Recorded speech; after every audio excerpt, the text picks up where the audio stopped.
भूल गया कि इजराइल कभी रोता नहीं है बल्कि अपने दुश्मन को राख बना देता है।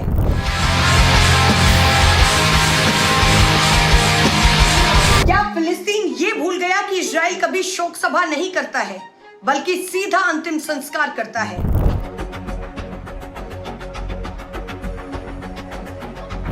और वो भी मिसाइल से अंतिम संस्कार करता है।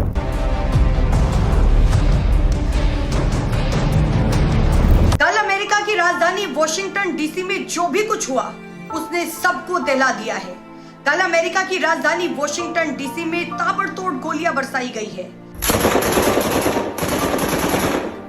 इजरायली दूतावास में यह कपल काम करता था और इस कपल को गोलियों से छलनी कर दिया गया है।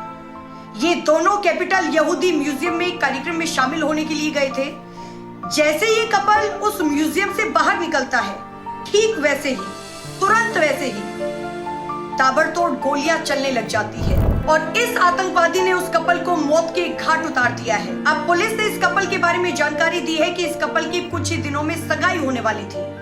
लड़का उस लड़की को सगाई के लिए प्रपोज करने वाला था और उस लड़की के लिए एक अंगूठी भी खरीदी हुई थी, लेकिन सगाई से पहले ये आतंकवादी इस कपल को गोलियों से छलनी कर देता है।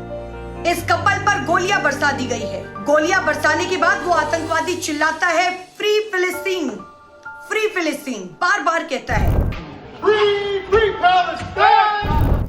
इजराइल सही कहता है कि फ्री फिलिस्तीन एक आतंकवादी आंदोलन है।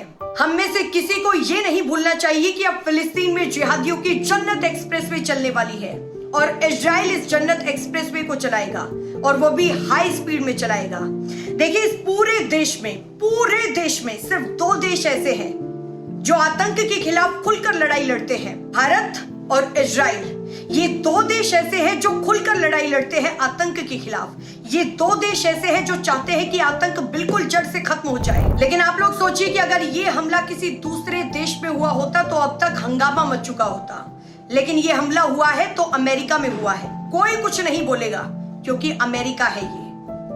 आप लोगों की क्या राय है मुझे कमेंट सेक्शन में जरूर बताइएगा और इस चैनल को ज्यादा से ज्यादा सब्सक्राइब कीजिए, लाइक कीजिए, फॉलो कीजिए इस वीडियो को और अपनी राय भी जरूर दीजिए।